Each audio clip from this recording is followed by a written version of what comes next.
Game 5 again with these guys. Probably not too surprising, does it? No, I mean, kind of knew what we were getting into when we played them. Two really good teams fight all year long. Playoffs is no different. Um, Last year was a 2-0 series hold. This year, a 2-1 deficit, but also going down 3-0, and you have 20 minutes left in your season. We haven't talked to you since then. Like, what does a message like the one Apps delivered in that room do for a team? Yeah, I mean, obviously, big saves our season having a third period like we did. Uh, it's kind of things we've been preaching all year is just staying together. It kind of goes to show the group of guys that we have in that room back there, and I mean, it starts from the leadership from Apps and trickles down and just staying together. And that third period's no different, and that's what it takes to move on in this league in the playoffs and reach the end goal. What do you think you guys did differently in the third? What did you execute better on that led to the 3 goals? I think we just played in their zone a little more. At that point, it's you got nothing to lose. It's just putting the foot to the pedal and playing downhill a little more in their zone, more pucks on net.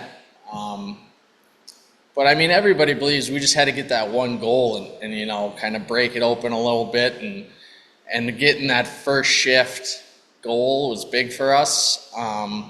Obviously, things that we can build on and still things we need to improve on for Game 5 tonight. Do you think the game has a chance of a different outcome if that first goal, instead of coming 19 seconds in, becomes 10 or 15 minutes in the third? Uh, Like, how big is it to just jump right out there? yeah, I mean, I think for us, it's a big motivation just getting at the first period and knowing, like, okay, here we come. If it's a different situation, I guess I can't answer that, but it's a big start for us and what those five guys did to start that period. And yeah, we just want to bring some of that energy and that pace and that type of play into Game 5. When you win a game in the way that you guys did, do you almost wish a day or two later you were playing Game 5 instead of having the 6-day break?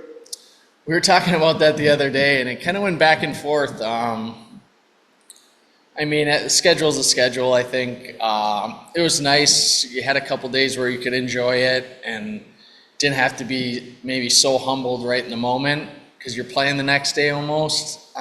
So you could really enjoy it, and it's a big game for us.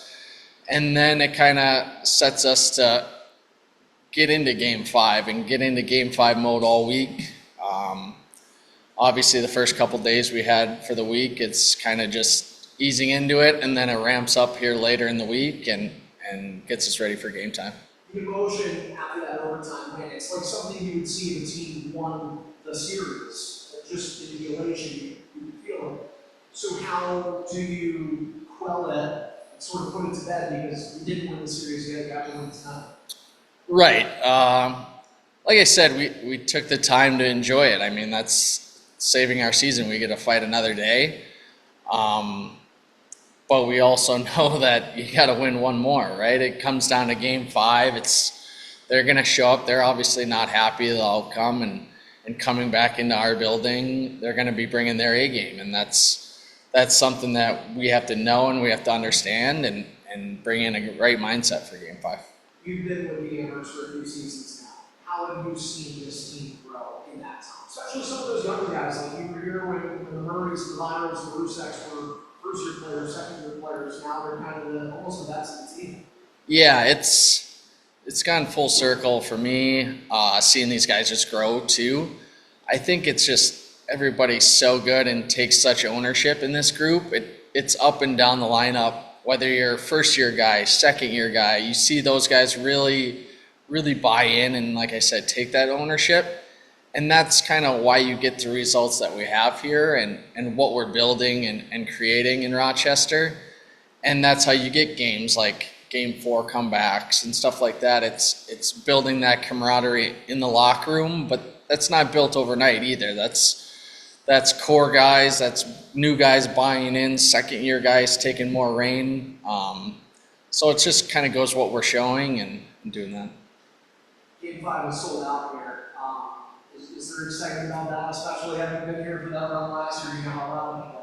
Yeah, I mean, I think we came in earlier in the week and it was already, I think it was like 9,300 or something. And we were hearing and we're putting in tickets, so we're like, okay, it's ready to get going.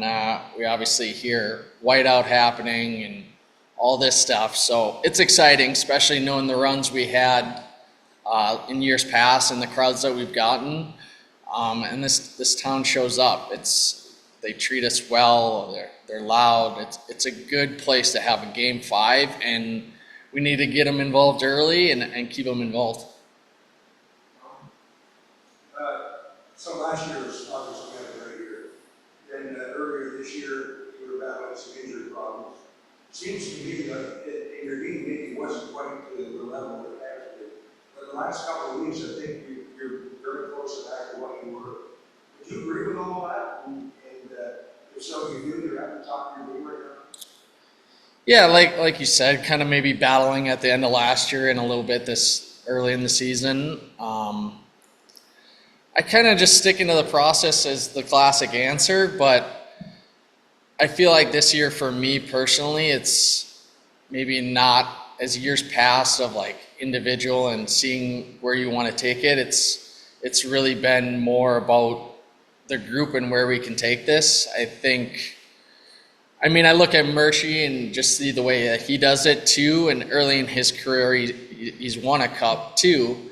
And that's always something that you know, in the back of your mind is as you get a little older and you want to finish off, and then you get teams like this and you know kind of that these don't come around all the time, and how you see guys, how you interact with guys, how you come to the rink every day and enjoy it, that these groups don't come around all that often, and you just want to embrace it, I'd say.